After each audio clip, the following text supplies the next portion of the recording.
All right. I think we've got quite a lot of good news to talk about, and look forward to sharing that with you and then taking questions from the audience.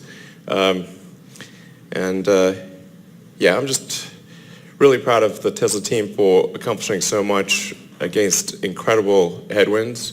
And I'd just like to express a note of appreciation for all of our customers who bought our cars. Thank you for buying our product. We're doing everything we can to make it as good as possible, as fast as possible. I think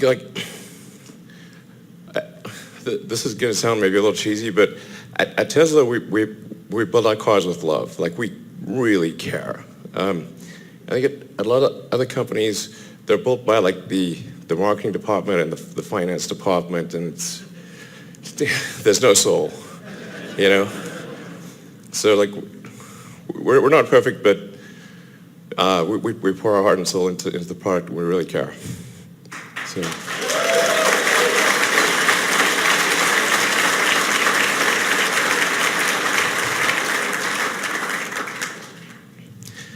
And the dedication of the Tesla team has been incredible. People they've really been working incredibly hard to make the car. It's very difficult to become a mass manufacturing car company. No one has succeeded in doing this in a very long time in the United States, and even the ones that have, only Ford's the only one that hasn't gone bankrupt. So it's super difficult. So, in fact, yeah, in the history of the American auto industry, it's always worth bearing in mind that only two have not gone bankrupt, and that's Ford and Tesla. So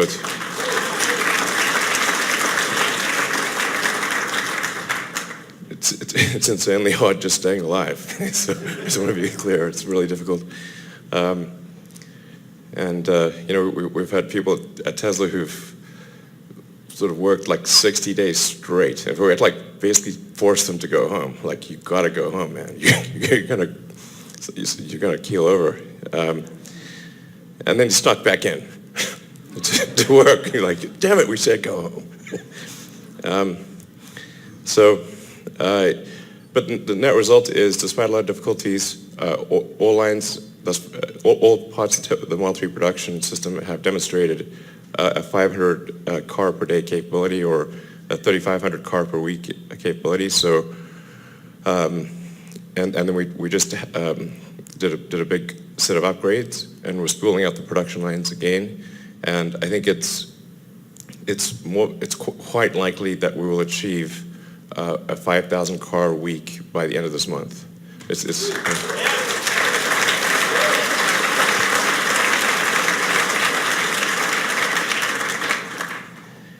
like, whew, this is like, I'll tell you, the most excruciating, hellish several months I've maybe ever had, and a lot of other people at Tesla. But I think we're getting there. We're doing well on market share. The blue line is the Tesla Model 3. We just became, in May, the best-selling midsize premium sedan in the United States of any kind.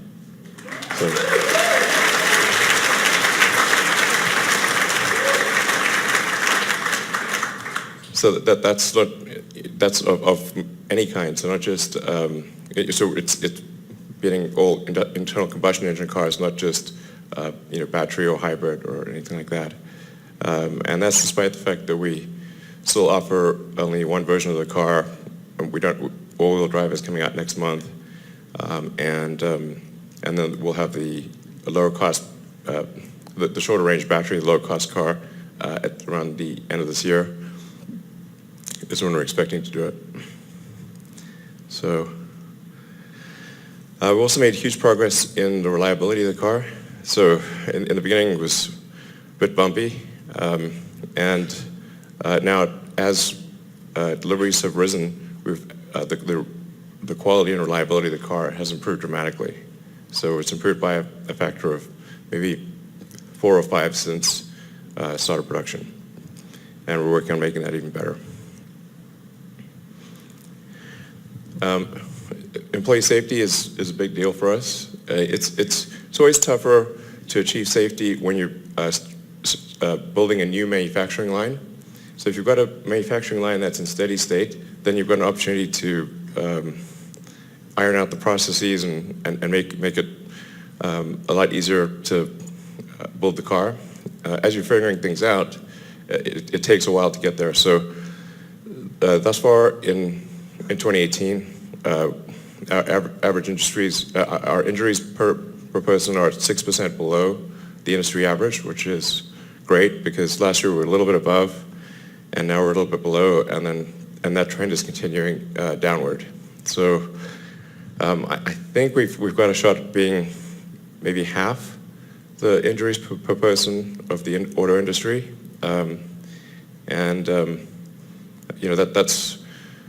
that's the goal we're striving for, is to be half the injuries per person.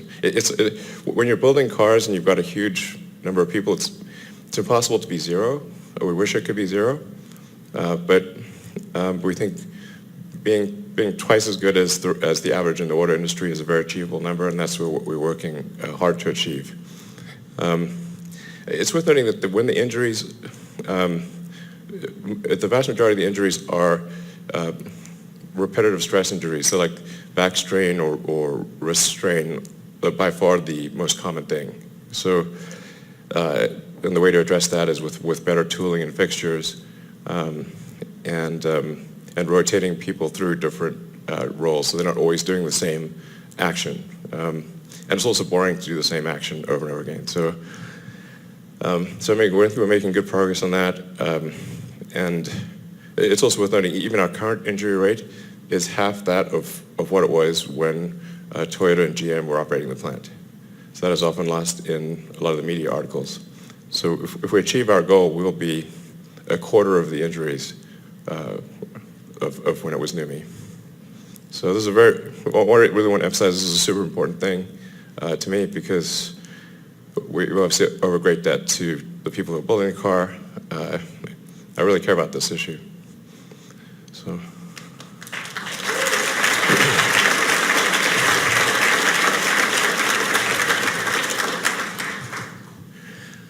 And supercharger expansion is going really well. We're almost over 10,000 superchargers worldwide.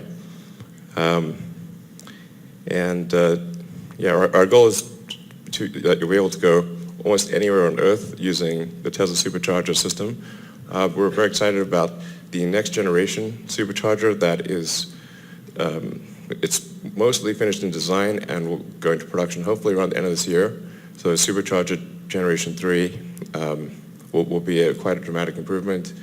But we want to save that announcement for when it deploys, which is hopefully later this year.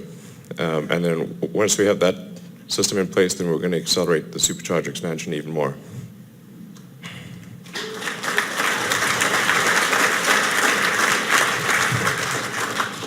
So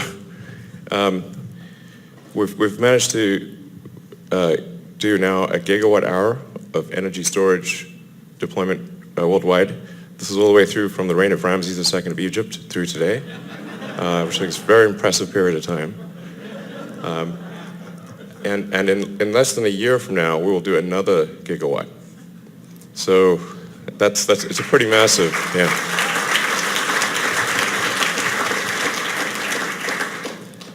So the rate of stationary storage deployment is going to grow exponentially. I mean, it's really, I think for many years to come, each incremental year will be about as much as all of the preceding years, which is a crazy growth rate. It's also a sort of a production limited thing. We would actually be able to do more if we could produce more. And we are producing a lot of batteries. So, in fact, next quarter at the Gigafactory, we expect to make more battery capacity than all other EVs combined worldwide, including China. So,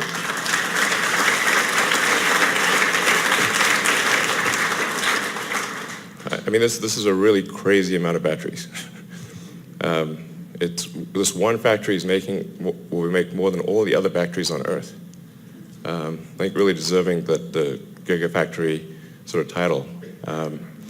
It's really, really nutty. We want to try to have like maybe when things get calmed down a bit, like have more tours available for Giga, because it's like epic. It's like,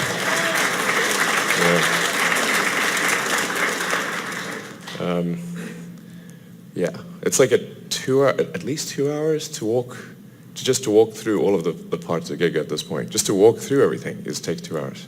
Like if you don't pause a lot, it's like good exercise. So that's, yeah, pretty wild. We have our first, we actually have a bunch of non-Tesla employee solar roof customers. And the response has been very positive. That whole roof is solar, and it just looks normal. In fact, it looks better than the roof that was there. So I have it on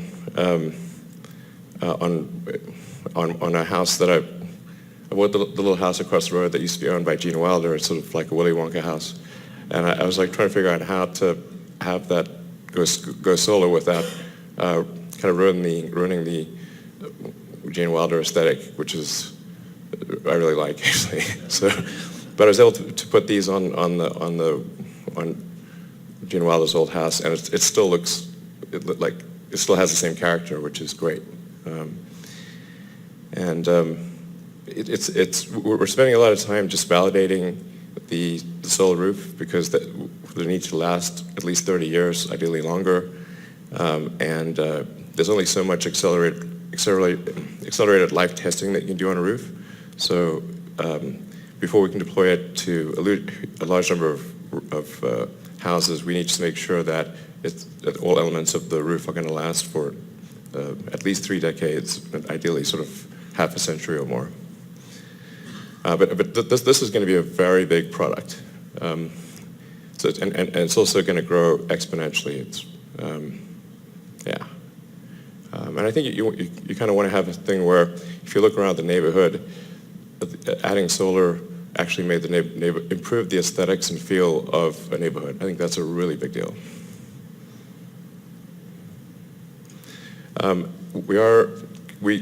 We're not far from Q3, and my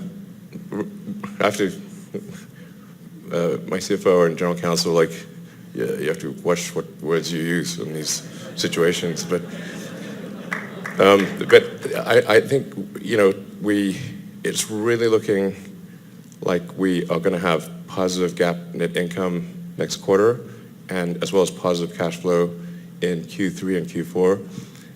And we, as I've said before, do not expect to need to raise any incremental debt or equity.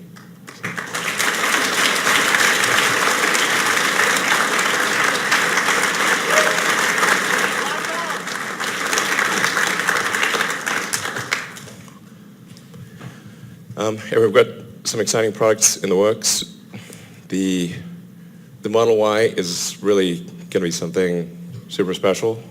We're aiming to unveil the Model Y approximately March next year, and then go into production about maybe around 2 years from now. Maybe a little less than 2 years, but basically first half of 2020 for production of Model Y.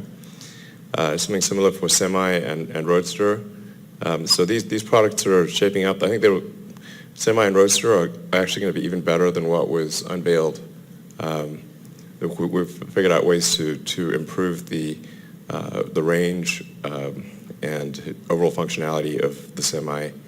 In particular, the Roadster, what I unveiled with the Roadster was the base model performance.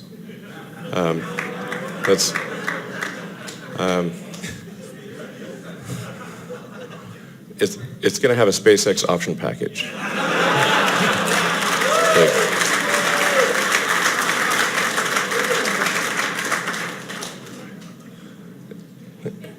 It's crazy. And I think that it's important for us to show with the Roadster that an electric vehicle can outperform a gasoline car in every way. So that because gasoline cars still have sort of a halo effect, And I think if we can show an electric car can outperform a gasoline car in every way, then we sort of get rid of that halo effect of gasoline cars. And I think that's quite a powerful thing perceptually for the general public.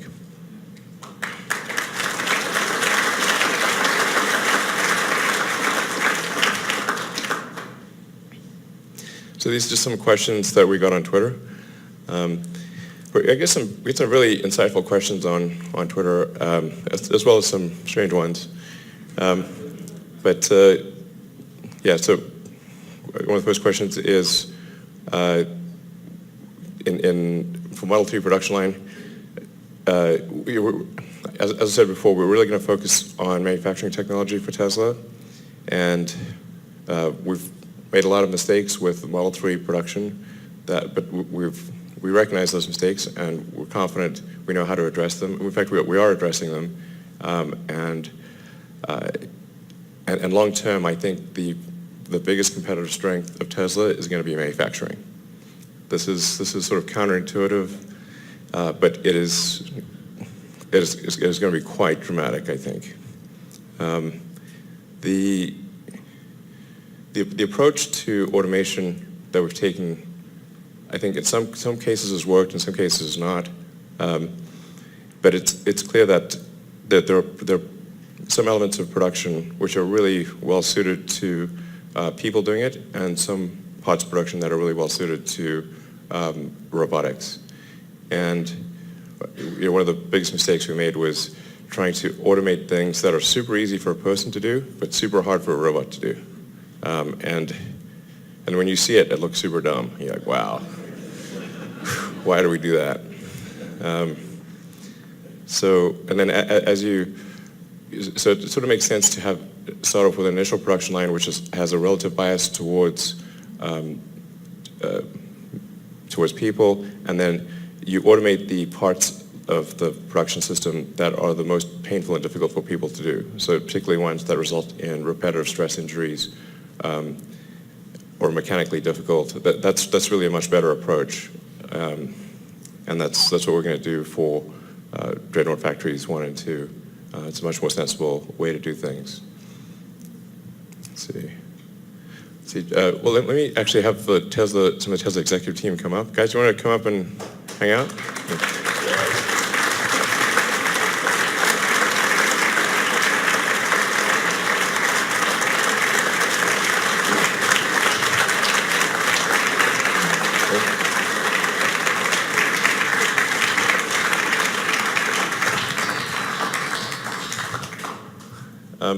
So JV, do you want to talk about the battery cost stuff? Sure. So, it's difficult for us to talk about specific cost numbers. That's always a difficult topic, but we're still very confident that we have the best price and performance of anything out there in the world. If there's something better, I don't know about it, and we've looked as hard as we possibly can. And we try and talk to every single battery startup, every lab, every large manufacturer. We get quotes from them. We test cells from them. So if there's something better, we're all ears. We'd love to find it, but we haven't found it yet. So generally, yeah, we're still pretty confident about that same direction. Yeah, I mean, we think at the cell level, probably we can do better than $100 per kilowatt hour, maybe later this year, depending upon on commodity prices. If commodity prices are roughly where they are today, then we'll probably do better than $100 kilowatt hour at the cell level. And then with further improvements to the cell chemistry and the production process, and more vertical integration on the cell side, for example, integrating the production of cathode and anode materials at the Gigafactory, and then an improved design of the module and pack, we think long term we can get below $100 kilowatt hour at the pack level, which is really the key figure of merit for a car. But long term meaning definitely less than 2 years. That's Tesla long term. So, anything? I mean, yeah. Yeah, we think we've come up with some pretty cool breakthroughs on this front, on the energy density, and cost of the battery pack, and yeah, I think it's going to be pretty great as far as I can see. Yeah. So, when will the Gigafactory be completely built? I think we'll keep building on the Gigafactory for at least 4 or 5 years. It will be by far the biggest building in the world. It's not that far from being the biggest building in the world already, and based on the plans that we know, it might be twice as big as the next building in the world. Hence the interesting tour. So it's about a third done right now, yeah, so it's really enormous, and I think it's going quite well. There will be more gigafactories in the future. We're close to announcing a combined vehicle and battery factory. So future gigafactories will include vehicle and battery pack and powertrain as a single integrated unit. And we're close to announcing something in China that, I don't know, Robin, do you want to talk about that? But I mean, we don't want to make an announcement. Exactly. Maybe just talk about like preamble or something. I don't know. So Robin is head of worldwide sales for Tesla. Thanks, Elon. I didn't expect to talk about this. So we're incredibly excited to build first Tesla Gigafactory outside of the U.S. In China, specifically, it's going to be in Shanghai. And we have been holding discussions with the government, various governments in China. Really great discussions, great partners. We really look forward to working with them in the years to come. This is going to be, the next generation of Tesla factory. We're super excited. The stuff that we're going to be put in there and the cars that we're going to be building in that factory is going to be incredible. So we going to announce something really, all the details really soon. So I won't tell more, but this is enough. All right. Thank you.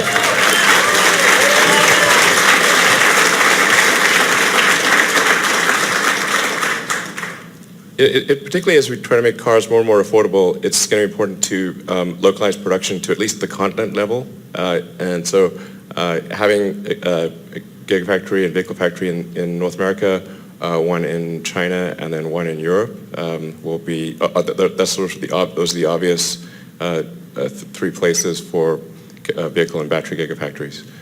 So probably, if things go according to plan, we'll probably be announcing details of the China Gigafactory as soon as next month.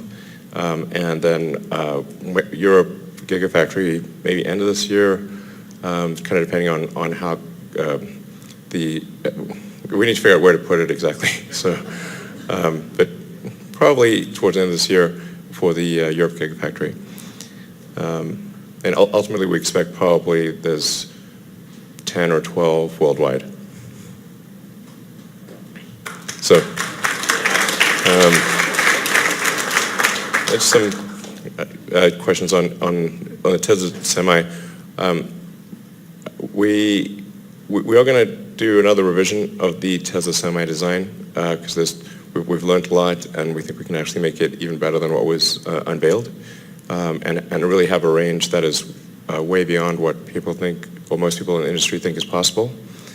And we want to. It's definitely going to be a Semi that works in Europe and in North America and China and the rest of the world. You already kind of answered that. Yeah, one major factory in the works, and then another one in the works later this year. Yeah, do you want to talk about cells? Yeah, we've talked about this a few times, but Tesla will absolutely recycle, and we do recycle all of our spent cells, modules, and battery packs. So, the discussion about, this waste is sort of ending up in landfills is not correct. we would not do that. These are valuable materials. In addition to it's just the right thing to do. So we have current partner companies on every major continent where we have cars operating that we work with to do this today. And in addition, we're developing internally more processes. We're doing R&D on how we can improve this recycling process to get more of the active materials back.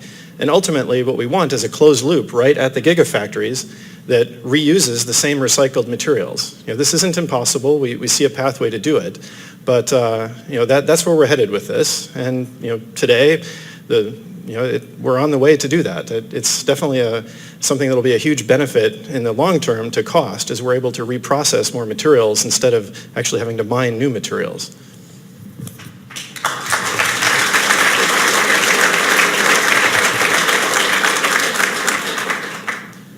In terms of repairability of Model 3, including insurance costs, we're working with insurance companies and on some internal activities, but we're really confident of getting the cost of insurance for Model 3 to be at least 20 to 30% lower than, say, a BMW 3 Series or equivalent mid-size sedans. So the safety is definitely better, and then we're working on the repair costs. We made a lot of progress on that front. But the bottom line is that the insurance cost, or total cost of ownership of the Model 3 should be significantly better than any other mid-priced premium sedan.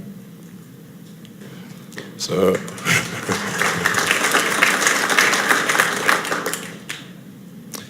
yes, we will definitely offer a $35,000 version of the Model 3. I think probably at the end of this year is when we should be able to make the smaller battery pack and then get into kind of volume production of 35K version in Q1 next year. So that's we will definitely honor that obligation, and we would do so right now if it was physically possible. Let's see, yeah, we're going to hopefully next month offer a free trial for people to try out Autopilot and see how well it works. We're also making rapid progress on Autopilot technology. So there's a new version of Autopilot that's rolling out, I think, this week, which I think is quite a significant improvement. And I think what you'll see is that the reliability and capability of Autopilot will increase exponentially over the next 6 to 12 months. It's really, the improvements are very, very rapid. The length of time to wait for a Model 3, if you're ordering one now, will vary quite a bit depending upon what part of the world you're in and what configuration. So if for the existing configuration, if you were to order now in the US, you probably would be waiting, I'm guessing, about 3 or 4 months. On the other hand, if you want the right-hand drive version, you're probably waiting for over a year because we need to build the right-hand drive version and ship it to other countries and homologate the car for other countries. So the wait is anywhere from 3 to 15 months, approximately. But for current configuration, ordered now, it's maybe about 3 or 4 months. This is actually quite a complicated answer. There are many lines to the Model 3. In some places there are several lines. In some places there's just one line. And it kind of depends on what the capacity of that line is. So for general assembly, which is like putting the parts together at the end, we currently have 2 lines and are constructing a third. The third line is, I think, dramatically better than lines 1 and 2.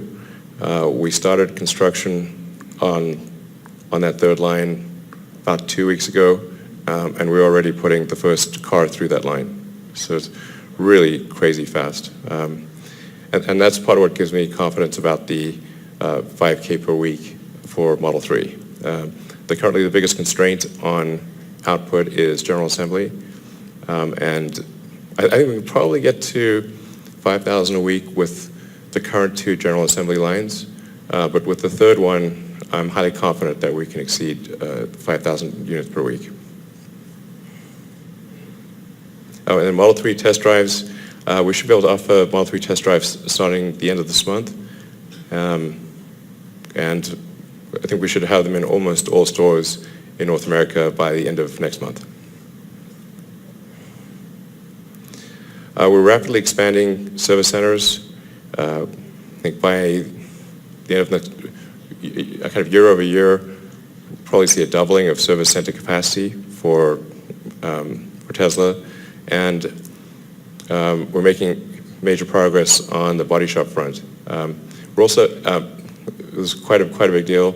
We're creating Tesla body shop repair locations, and we should have by the end of this month at least the top 10 metro areas in the U.S. Being able to be serviced by a Tesla body shop. This will be a dramatic improvement in the cost and time of body repair. In fact, we think we might be able to do for a lot of them like same-day body repair, which is, it's definitely possible. So I think we want to aim for at least some number of body repairs to be same day. Whereas if we go to a third party's best case, it's about a week. In some cases, it's several weeks. So this is pretty exciting, actually. And we're basically just taking our biggest service centers, adding in an annex for body repair, and then pre-stocking the parts, so you don't have to wait for parts to come from the factory. Not yet. But yeah, March next year, I think we'll have something very exciting to show.